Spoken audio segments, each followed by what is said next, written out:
Hi, I'm Shane Riley, and this is my speedrun of Infested. Infested was created by a company called Graph Metal. They released this for free on itch.io back in the end of March of 2016.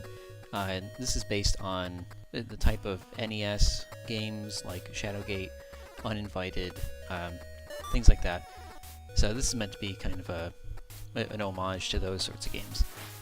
This is played with a keyboard and mouse, so it's a lot faster to play through than those NES versions. But there are some instances where, for some reason, it registers that you're trying to do some sort of command before you're actually doing it. So you'll see occasionally that a message will show up saying that what you expected hasn't happened. And that's not anything that's actually being done incorrectly. It's just for some reason, like right there, for some reason it shows up every so often. One of the difficulties in playing a speed run of this is that there seems to be a clock on how often it updates which command you're selected, so it doesn't run at a full 60 frames a second. So you tend to mash the button for the next command in order to make sure that you have it selected before you click on the next command you're actually doing. Here, for example, I'm opening all those doors at once to avoid the slowdown of switching from one command to the next when I come back to this room. There's also a few spots here where I'm not doing the actual puzzle route to come up with the solution. So here I'm grabbing these chemicals before I know whether or not I need them. I'm not using this interface at all. At the start of the game, I also put in a code before I knew what it was. That code and this door code are actually line defs from Duke Nukem 3D, according to the developer. They're used for some sort of switch, for placement of a switch in the game. So 618 and then the previous door 327 have some significance there. So here I'm going to do the same thing. I'm going to open both these doors since I'm already on the open command.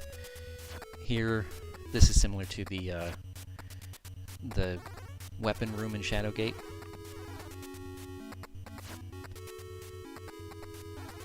That we're going to need in order to make a flamethrower in a little bit here.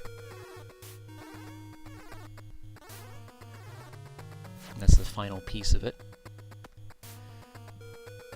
So we'll wrap some duct tape around the tank, stick that on the blowtorch. Now we got a flamethrower. And I can't work with that water tank yet because I need one more chemical, which I'll get in here. Well, there was too fast clicking. Now here, once in a while, you can switch to a different command while that animation is happening, which saves you a little bit of time. And that's the final chemical I need.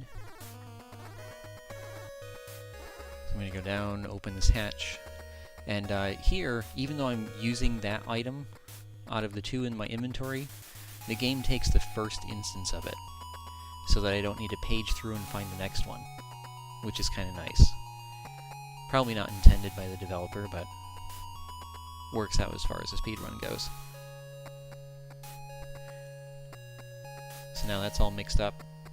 Push that, come back up, and we can activate these sprinklers. That'll kill the plants, which help us get through the air ducts.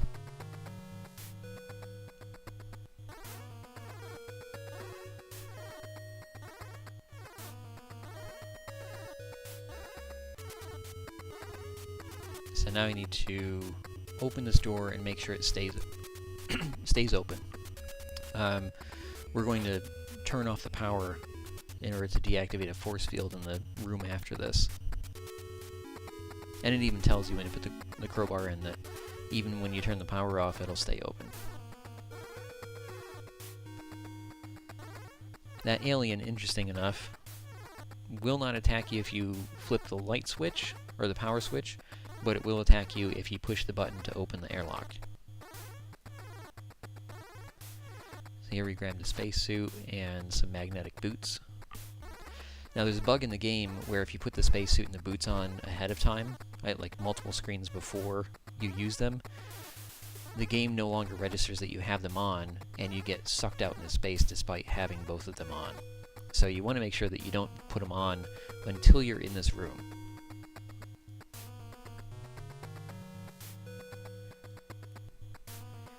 And now we toss the rock at the switch, since the alien won't let us past. Here we got another one to deal with.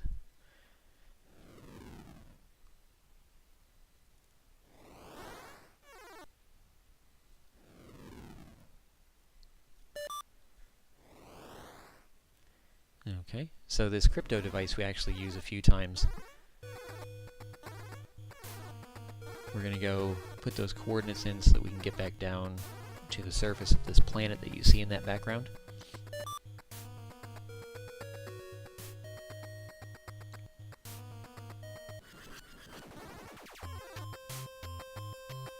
And now we have a whole bunch of extra dialogue to further the plot.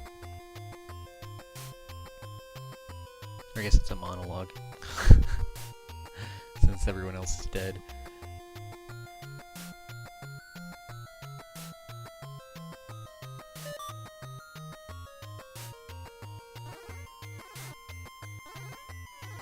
And now we have a Silent Hill moment where we reach into a dark hole and flip a switch.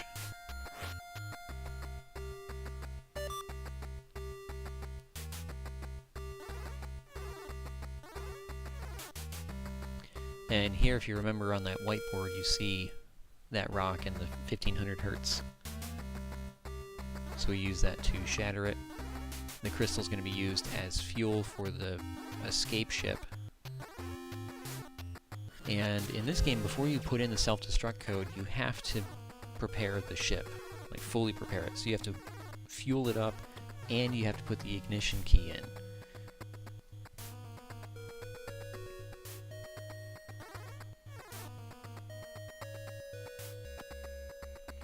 Now we're all set to put the self-destruct code in, and I'm looking to get under 8 minutes. My previous best was 8 minutes and 1 second.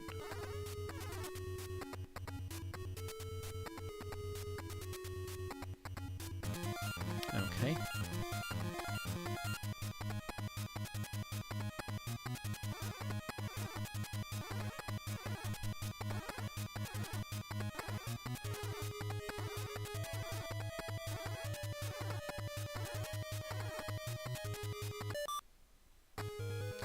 And that's it. I beat the previous best by a little over 2 seconds.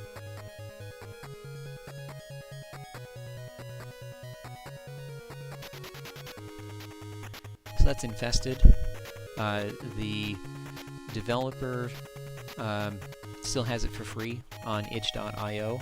So if you go there and search for Infested, that should come up. There's a Windows and Mac version that you can download.